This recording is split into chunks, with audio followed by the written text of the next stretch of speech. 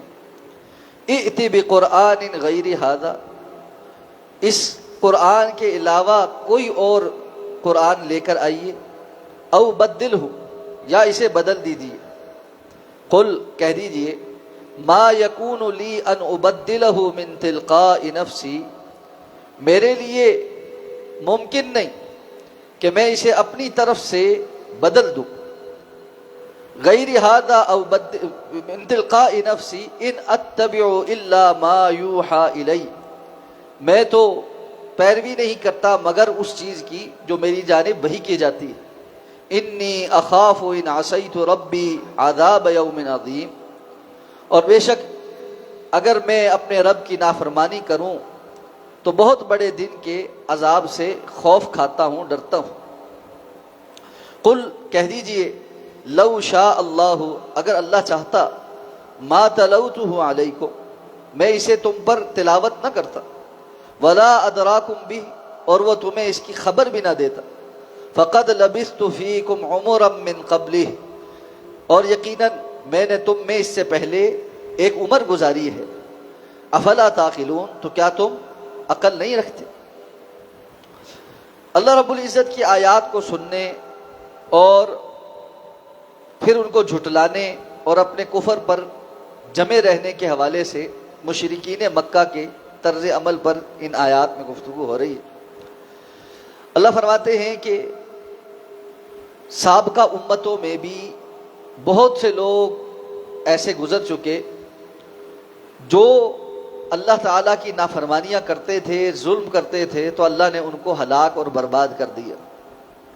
اور یہ تب ہوا جاءتہم رسلہم بالبینات، جب اللہ کے رسول ان کے پاس واضح آیات لے کر، نشانیاں لے کر آئے. لیکن ایک وقت تک جب ان پر حجت تمام ہو گئی کہ ما کانوا لیؤمنوا، کہ اب یہ ایمان لانے والے ہی نہیں، تو پھر حجت کے تمام ہونے پر اللہ رب العزت نے پھر ان کو ہلاک اور برباد کر دی. اس لیے کہ اتنی مہلت ان کو دی گئی جس میں وہ بات کو سمجھ کر، پیغام کو جان کر ایمان لانا چاہتے تو ایمان لے آتے. لیکن جب انہوں نے ایسا کیا، کذالک نجزی القوم المجرمین، اسی طرح ہم مجرموں کو بدلہ دیتے ہیں کہ حجت کے تمام ہونے پر اللہ کا عذاب آتا ہے، اور جس دنیا کے پیچھے لگ کر اور اس کی منفعت اور فائدوں کے پیچھے لگ کر وہ اللہ کی نافرمانی کرتے ہیں، اللہ ان سے وہ بھی چھین لیتا. اب فرمایا جیسے پچھلے ہلاک ہو کر برباد ہو کر چلے گئے اور نسلیں آتی رہیں، اسی طرح ہم نے بھی تمہیں بھی اس زمین میں جانشین بنایا ہے ان کے بعد. کیوں بنایا ہے؟ لننظر کیف تعملون، تاکہ ہم دیکھیں کہ تم کیسا عمل کر کے آتے ہو. میں اور آپ آج اس دنیا میں موجود ہیں، ہمارے لیے بھی سیم ہی حکم. ہم سے پہلے ہماری نسلیں جو یہاں موجود تھیں ان کے لیے بھی یہی حکم تھا. وہ اس دنیا میں اپنا وقت مکمل کر کے چلے گئے، آج ہم موجود ہیں. کچھ ہی عرصے میں ہم لوگ بھی چلے جائیں اور نئے آنے والے لوگ اس دنیا کے اندر موجود ہوں گے. جس طرح بہت سارے لوگوں کے مال متاع کے ہم وارث بن گئے، ہماری کل پونجی کے کچھ اور لوگ وارث بن جائے. باقی رہے گا تو انسان کا عمل باقی رہے. لننظر کیف تعملون، تاکہ ہم دیکھیں کہ تم کیا عمل کر کے آتے ہو. تو ہر انسان کو یہ چاہیے کہ وہ دیکھے کہ وہ کیا عمل کرتا ہے. دوسری جگہ اللہ نے فرمایا وَلْتَنظُرْ نَفْسٌ مَا قَدَّمَتْ لِغَدٍ، ہر نفس کو چاہیے کہ وہ حساب لگائے، دیکھے کہ اس نے کل کے لیے آگے کیا بھیجا ہے، اللہ کے پاس اس کے ہاں کیا ہے. ہر انسان بڑے اچھے طریقے سے اس بات کا اندازہ لگا سکتا ہے کہ میری زندگی میں سے اللہ رب العزت کے لیے میں نے کیا کیا ہے، اپنی آخرت بنانے کے لیے میں نے کیا کیا ہے، جب میں اس جہان جاؤں گا تو وہاں پر میں نے کتنی انویسٹمنٹ کر رکھی ہے، یہ سارے کے ساری باتیں ہر ایک کو اچھے طریقے سے پتہ ہے۔ لیکن معاملہ کیا ہے، سامنے موجود چیز کی جلدی میں انسان تھوڑے عرصے کے بعد آنے والی آخرت کو بھول جاتا ہے۔ اسی لیے اللہ نے فرمایا والآخرۃ خیر وابقی بل تؤثرون الحیات الدنیا، تم تو دنیا کی زندگی کو زیادہ چاہتے ہو، اس کو فوقیت دیتے ہو، لیکن اللہ کے نزدیک آخرت زیادہ بہتر ہے اور زیادہ باقی رہنے والی ہے، اگر تم اس کی تیاری کرو تو یہ اصل۔ اس لیے انسان کو یہ جاننا چاہیے کہ اس دنیا میں ہم اللہ رب العزت کی طرف سے ایک امتحان میں ڈالے گئے ہیں، لِنَبْلُوَكُمْ أَيُّكُمْ أَحْسَنُ عَمَلًا، تاکہ ہم مبتلا کریں تمہیں اور دیکھیں کہ تم میں سے کون اچھا عمل کر کے آتا ہے۔ یہ امتحان گاہ ہے۔ اب ایک اور بات بھی ہوتی ہے، اور فی زمانہ وہ بہت زیادہ ہو گئی، کہ لوگ بہت سارے کام اس لیے کرتے ہیں کہ لوگ کیا کہیں گے، لوگ دیکھ رہے ہیں، سوشل میڈیا، لائک، شیئر، خاندان، برادری، محلے والے، ارد گرد والے، سب لوگوں کو راضی کرنے کے چکر میں انسان بہت سارے حرام کام کر جاتا ہے۔ اللہ فرماتے ہیں لِنَنظُرَ كَيْفَ تَعْمَلُونَ، ہم نے تمہیں اس دنیا میں بھیجا تھا جانشین بنا کر، تاکہ ہم دیکھتے کہ تم کیا کر کے آئے ہو۔ بندہ ساری زندگی اوروں کو دکھانے کے لیے عمل کرتا رہے اور اس کو یہ فکر نہ ہو کہ میں نے اللہ کو بھی دکھانا ہے کہ میں کیا کر رہا ہوں۔ ایک یہ ہے کہ میں اپنے گھر سے بن ٹھن کر سنور کر، مرد ہے یا عورت ہے، نکل رہا ہوں یا نکل رہی ہوں، کہ لوگ دیکھیں گے، واہ واہ کریں گے میری پرسنالٹی کی اور میری زیب و زینت کی تعریف ہوگی، اور لوگوں کی جو ہے وہ نظریں اٹھے گی اور واہ واہ کی اور تعریف کے پل باندھے جائیں گے۔ اور ایک یہ ہے کہ میں اپنے گھر سے نکلا ہوں اس کیفیت میں اور اس حال میں نکلا ہوں کہ میرا رب مجھے دیکھ کر خوش ہوگا، راضی ہوگا، میرے بندہ اور میری بندی اس حال میں گھر سے نکلے ہیں کہ ان کا حال حلیہ بھی بیان کرتا ہے کہ یہ میرے بندہ اور میری بندی ہے۔ تو انسان لمحہ بلمحہ، قدم بقدم اس بات کو محسوس کرے کہ اللہ نے کہا ہے میں دیکھوں گا کہ تم کیا کر کے آتے ہو، اور اللہ نے دیکھنا ہے، اور اللہ رب العزت کے ہاں کوئی بات مخفی اور پوشیدہ نہیں۔ دو اللہ نے جو ہے وہ رقیب رکھے ہوئے ہیں، ایک دائیں طرف ہے ایک بائیں طرف ہے، ہر عمل لکھا جا رہا ہے۔ کوئی عمل ایسا نہیں جس میں دائیں یا بائیں طرف کے فرشتے کے لیے کچھ نہ کچھ ہے، یا دائیں طرف والا فرشتہ مصروف ہے یا بائیں طرف والا فرشتہ مصروف ہے۔ ایک ایک قدم ہمیں یا جنت کی طرف لے جا رہا ہے یا بالعیاذ باللہ اللہ کی نافرمانی سمیٹتے ہوئے جہنم کی طرف لے جا رہا ہے۔ اس لیے سلف صالحین کہا کرتے تھے کسی گناہ کو انسان حقیر نہ جانے، کیوں؟ بہت سارے کنکر مل کر ایک بڑا ڈھیر بن کر پہاڑ بن جاتے، اور اسی لیے ابن قیم فرمایا کرتے تھے کہ جو چھوٹے گناہ ہیں نا یہ اصرار کے ساتھ کبیرہ ہو جاتے، اسی لیے کہا کرتے تھے لا کبیرہ مع الاستغفار ولا صغیر مع الاصرار، کوئی گناہ کبیرہ نہیں ہوتا استغفار کے ساتھ، کہ کبیرہ سا کبیرہ گناہ توبہ اور معافی سے معاف ہو جاتا ہے، ولا صغیر مع الاصرار، اور کوئی گناہ چھوٹا نہیں رہتا اگر بندہ اس پر مصر ہو جائے، اصرار کرنا شروع ہو جائے، مسلسل ہی کرنا شروع ہو جائے، کتنا کچھ جمع ہو جائے، اس لیے بڑا جتھا بن جاتا ہے وہ۔ تو انسان کو ہمہ وقت اس کیفیت میں رہنا چاہیے، لِنَنظُرَ كَيْفَ تَعْمَلُونَ، اللہ کا یہ حکم، یہ فرمان کہ ہم دیکھیں گے، تمہیں بھیجنے کا مقصد یہ ہے، اللہ نے دیکھنا ہے کہ تم کیا کر کے آئے ہو، اور اس دن رزلٹ اللہ کے سامنے ہی پیش ہوگا، اور انسان کو اللہ کے سامنے ہی کھڑا ہونا پڑے گا۔ تو ساتھ فرمایا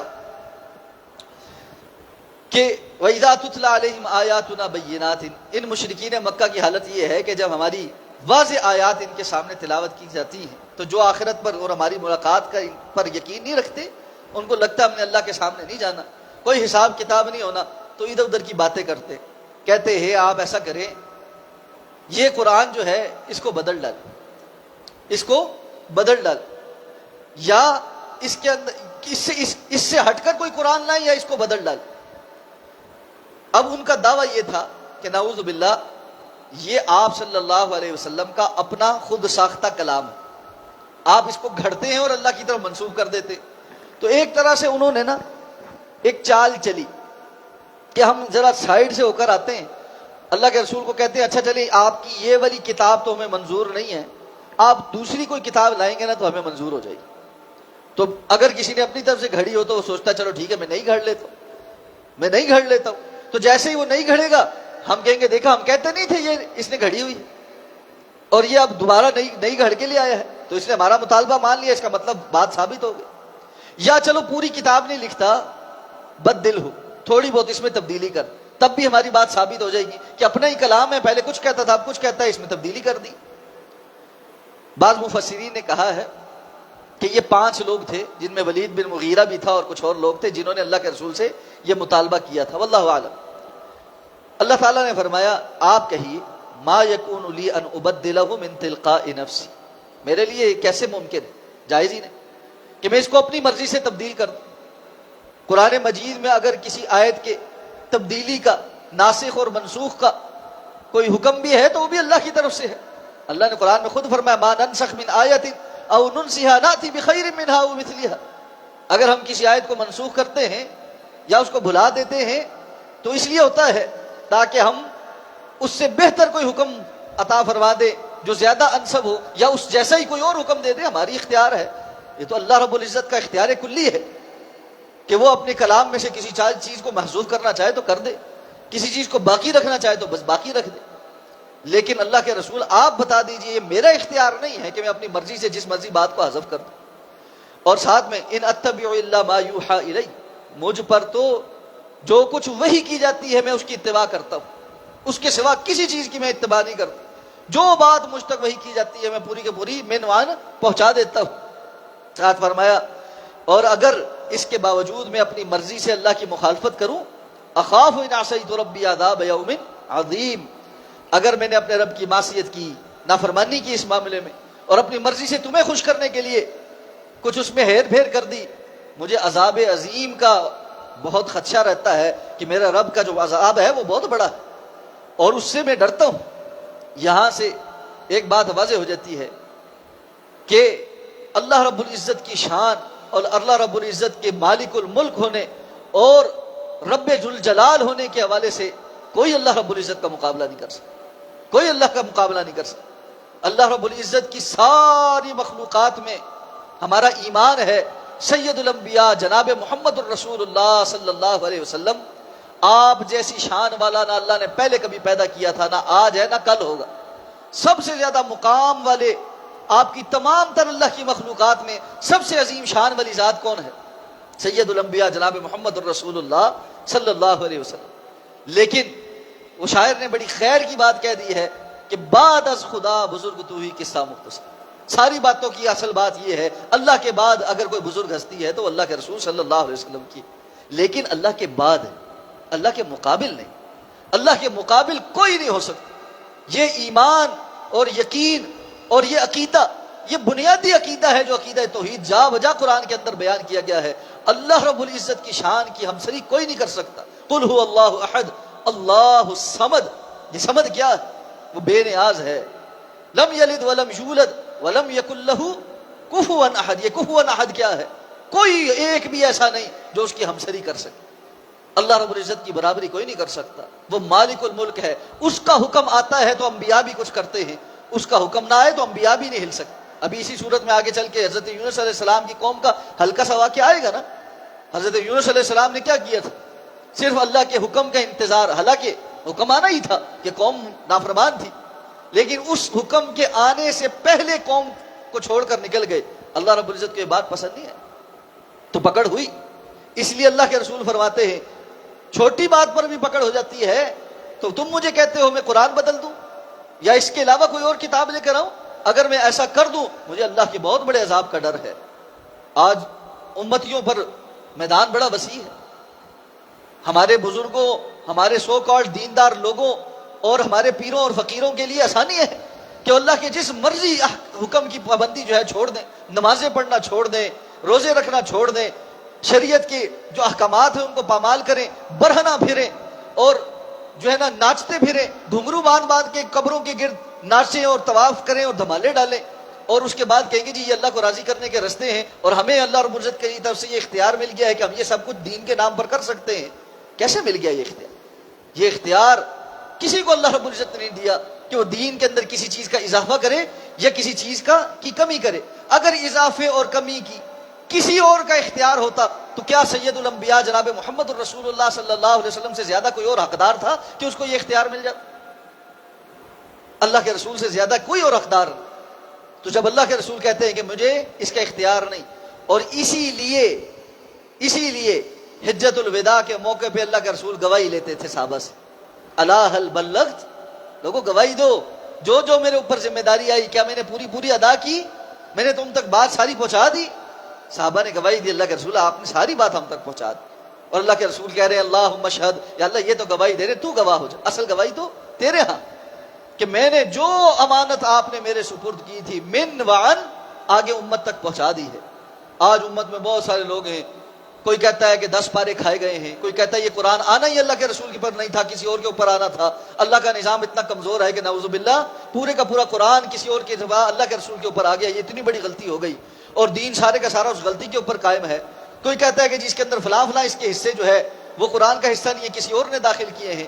اللہ رب العزت نے اس دین کو مکمل اتارا ہے، اور الیوم اکملت لکم دینکم واتممت علیکم نعمتی، یہ آیت نازل نہیں ہوئی جب تک دین مکمل نہیں ہوا، اور اس دین کی مکمل شکل کی حفاظت کی ذمہ داری بھی قیامت تک اللہ نے اٹھا رکھی ہے۔ یہ سارے شوشے ہیں، جس نے عمل نہیں کرنا اس نے ڈھکوسلے بنا رکھے ہیں، اور ادھر ادھر کی باتیں جمع کر کے سادہ لوگوں کو بیوقوف بناتے ہیں کہ دین میں یہ بھی محفوظ نہیں، وہ بھی محفوظ نہیں، یہ بھی ایسے ہے تو وہ بھی ویسے ہے، دین محفوظ ہے۔ اگر یہ دین محفوظ نہ ہو، آج کے مسلمان کے لیے حجت کیسے تمام ہو سکتی؟ کل کے مسلمان کے لیے حجت کیسے تمام ہو سکتی؟ اللہ کے ساتھ جا کر تو ہم تو سادہ سی بات کہہ سکتے ہیں، اللہ دین محفوظ ہی نہیں تھا، ہمارے پاس تو ملاوٹ شدہ دین آیا تھا اس لیے ہم تو دین کو مان ہی نہیں سکے۔ ایسی کوئی بات ہم نہیں کر سکیں گے، دین محفوظ ہے۔ صرف بات یہ ہم نہ پڑھیں، نہ جانیں، نہ سیکھنے کی کوشش کریں تو یہ تو ایک علیحدہ بات ہے، یا جہالت پر مبنی رسموں کو دین سمجھ لیں اور ساری زندگی لوگوں کی سنی سنائی باتوں کو دین بنا لیں اور خود سے کچھ پڑھنے کی کوشش نہ کریں۔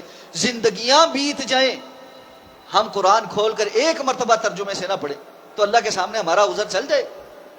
اللہ کہیں گے آنکھ، ناک، عقل، شعور سب کچھ تمہیں دیا تھا، تم نے اپنی مادری زبان کو چھوڑ کر باقی بہت سی زبانیں سیکھی، کسی کی پنجابی تھی، کسی کی پشتو تھی، کسی کی سندھی تھی، اس نے اردو سیکھی، انگریزی سیکھی، جہاں جہاں دنیا میں کہیں اور موقع ملا اور بھی زبانیں سیکھی، یہاں تک کہ لوگ آج چائنیز زبان سیکھ رہے ہیں جن کا سر پیر ہی ہم سے ملتا نہیں، لیکن ایک تمہارے پاس یہی بہانہ رہ گیا تھا کہ ساری زندگی میرا کلام تمہارے پاس موجود تھا، تم یہ کہتے رہے ہمیں تو عربی نہیں آتی، ہم نے تو سیکھی نہیں، ہمیں تو پتہ نہیں چلا کیا کہا گیا۔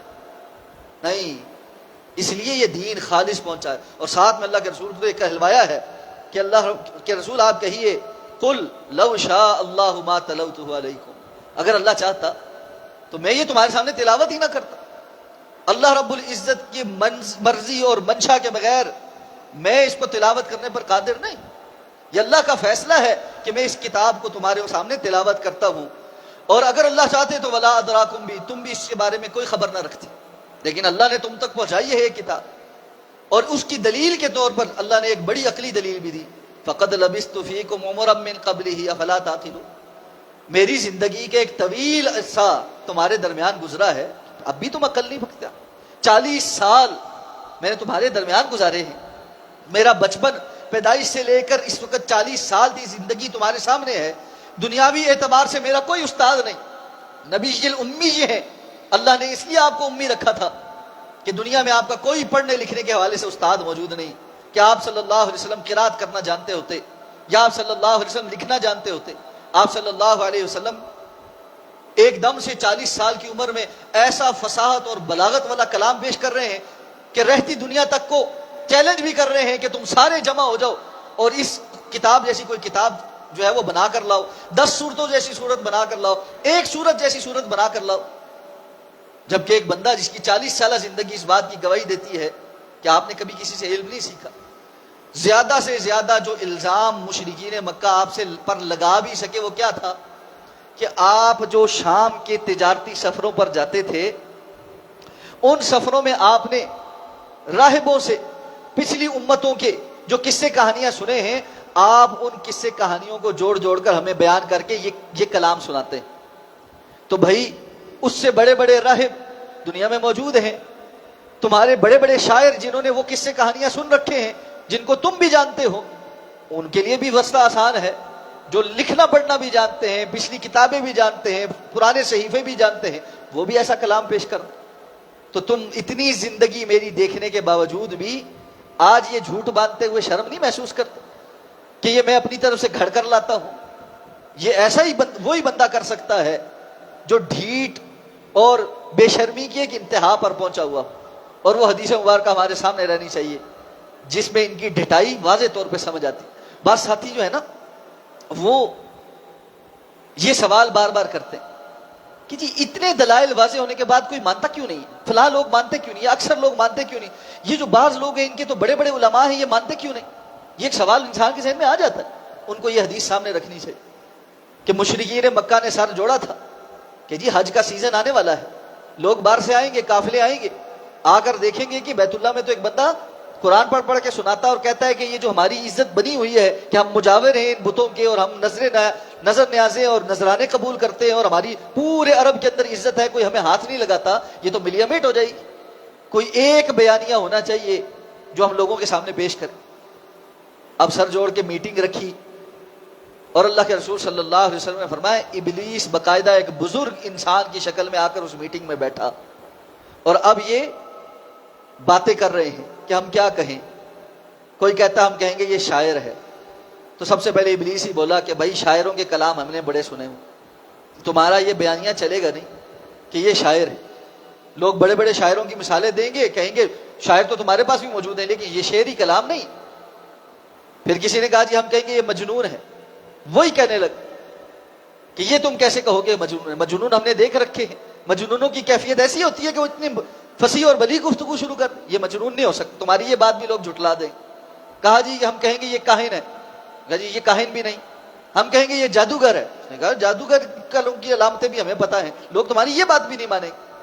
اب سارے سر پکڑ کے بیٹھ کے اس کو کہنے لگے کہ زیادہ باتوں پہ اعتراض تو کرتا ہے، تو ہی بتا ہم کیا کہیں۔ اس نے کہا مجھے نہیں پتا کیا کہو، خود ہی آپس میں مشورہ کرو، لیکن میں تمہاری باتوں کے اوپر نقد اس لیے کرتا ہوں تمہارا ایک بیانیہ چلے گا نہیں۔ اور اس وقت ولید بن مغیرہ جو بیٹھا ہوا تھا اس نے اپنے ماتھے کی تیوری چڑھائی اور کہا، کہنے لگا کہ اور تو ہم کچھ نہیں کہہ سکتے، اس بات پر اتفاق کرتے ہیں کہ ہم کہیں گے یہ جادوگر، صرف یہ اتنی سی بات ہم کہہ سکتے ہیں، اس کے علاوہ ہم کچھ نہیں کہہ سکتے۔ تو ان لوگوں کو پتا تھا کہ اللہ کے رسول صلی اللہ علیہ وسلم نہ شاعر ہیں، نہ کاہن ہیں، نہ مجنون ہیں، نہ جادوگر ہیں، نہ آپ کا یہ جو کلام ہے یہ آپ نے کسی سے سیکھا ہے، اس کے باوجود کیوں نہیں مانتے تھے؟ کیوں نہیں مانتے تھے؟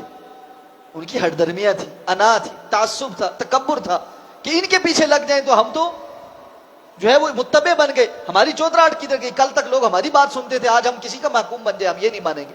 بہت سارے لوگ اس لیے بات نہیں مانتے، اس لیے حق بات کو دلیل کے ساتھ پرکھا جاتا ہے، حق بات کو دلیل سے سمجھا جاتا ہے، اس لیے نہیں سمجھا جاتا کہ فلاں نہیں مانتا وہ تو بہت بڑا ہے، جب تک وہ نہیں مانے گا میں بھی نہیں مانوں گا، یہ دلیل نہیں ہوتی۔ اللہ رب العزت ہمیں سمجھ کر عمل کرنے کی توفیق عطا فرمائے۔ سبحانک اللہم و بحمدک، نشہد ان لا الہ الا انت، نستغفرک و نتوب۔